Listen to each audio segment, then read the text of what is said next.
Hello and welcome to another Tactical Corner. Today we look at the battle report where the forces of Nurgle face off against the new Drukhari. Check the link down below if you haven't seen the battle report, and let's dive right in. Prepare to improve your game.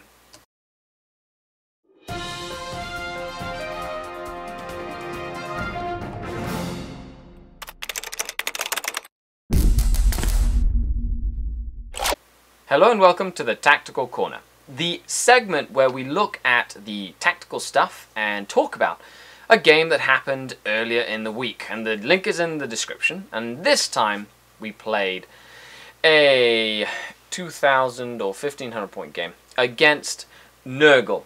And Shane brought a really cool list, and I was playing the new Drukhari. Very excited to try out some new stuff, so I decided to take a 3-patrol detachment of Cabal of the Black Heart, Witch Cult of Grief, and Prophets of Flesh.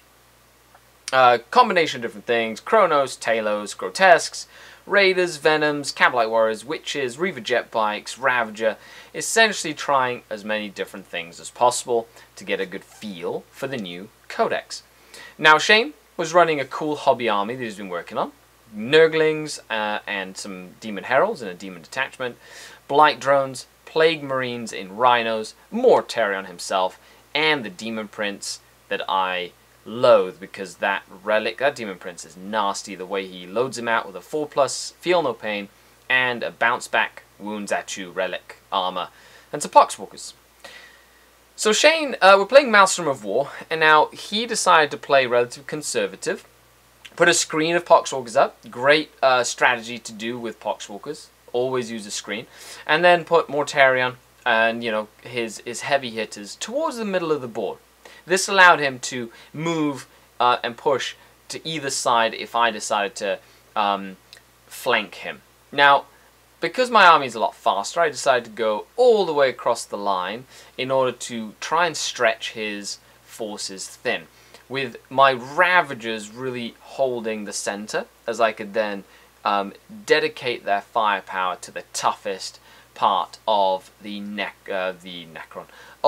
Nurgle advance. Now, I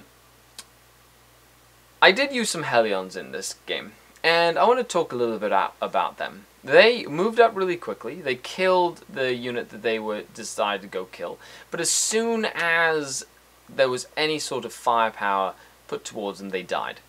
So I feel Hellions are in a weird spot for the Drukhari. I feel they do a lot of damage, but they just die to a stiff breeze. So they're kind of in a weird place, in contrast to something like Rax, that are toughness 5 around a homunculus. They have an invulnerable save, and the Prophets of Flesh make them 4+ invulnerable save, and they ignore wounds on a 6+. Now Rax are quickly becoming one of my favorite troop choices because they're just so survivable. And the poison weapons make them very versatile against a variety of opponents. I also tried out Scourge and used the Ravagers to move up a flank. You know, I quickly pushed up a flank with most of my flying units and turned the Dawn of War table, the deployment of 12 inches up, into more of a hammer and anvil deployment by pushing up that side and creating a lot of distance between my shooting units and the rest of the Nurgle army, keeping them safe. Now, the center of the game was where most of the action happened, and Mortarion is an absolute beast. As soon as he gets in close, everything starts taking mortal wounds, things start losing toughness, and I really had to kind of deal with him as soon as my opponent put him in my face. So I essentially spent 2 entire turns trying to drop Mortarion. Now the way I did this was by trying to throw as many mortal wounds at him as possible to ignore his armor and invulnerable save, using the Mandrakes and things like the Grotesques to charge in and hopefully cause some mortal wounds.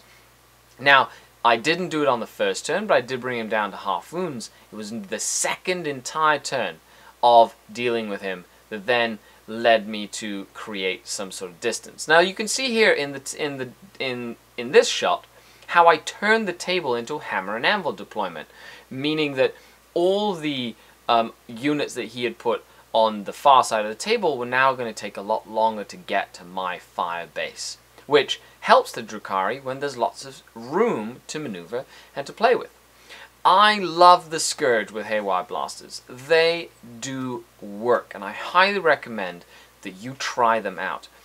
D3 shots that can do mortal wounds to tanks, can be used against infantry in a pinch, have -1 AP, and they have the ability to deep strike. The Haywire Blaster is also the same point cost as a Shredder, so think about that as well.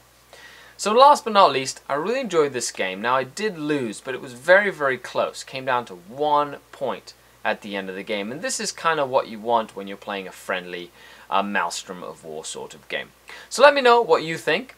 What did you like about the battle report? Leave a comment down below, and we will be back next time with another Tactical Corner. This is Skari, out.